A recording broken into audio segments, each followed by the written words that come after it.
La nécessité du réseautage pour une synergie pérenne, telle est la recommandation phare qui a sanctionné la formation sur la lutte contre les maladies émergentes et réémergentes en Afrique.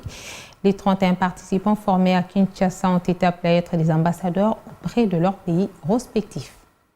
Clôture à l'auditorium de l'Institut national de recherche biomédicale INRB de la formation régionale sur le renforcement des capacités diagnostiques des maladies émergentes et réémergentes en Afrique. L'occasion propice pour permettre aux participants de mettre à jour leur manière de détecter les maladies émergentes et réémergentes en Afrique. Également l'occasion d'apprendre comment réagir efficacement face à ces pathologies bien courantes sur le continent. C'est une formation qui est en même temps généraliste, mais aussi ciblée par rapport aux maladies prioritaires de chaque participant. Le représentant pays de la JICA s'est réjoui du bon déroulement de cette formation régionale organisée par l'INRB. Il a particulièrement loué l'esprit d'équipe, de cohésion, de collaboration qui a caractérisé les participants.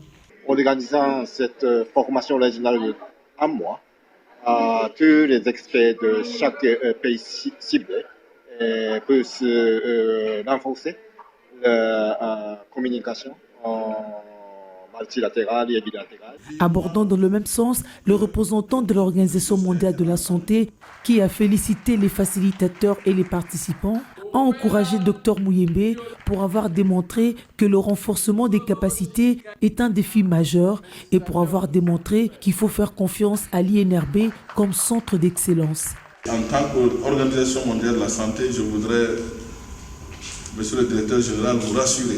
Et rassurer également aussi, monsieur le secrétaire général, de l'engagement et de l'entière disponibilité de l'Organisation mondiale de la santé à œuvrer aux côtés des bailleurs et des partenaires techniques et financiers pour que cette formation puisse se renforcer davantage au fil du temps.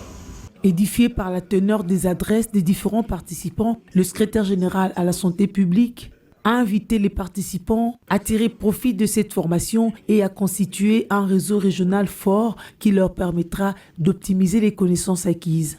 Vous êtes donc des personnes critiques, des personnes clés dans le maillon de la chaîne du dispositif de la prévention et de la gestion de ces maladies.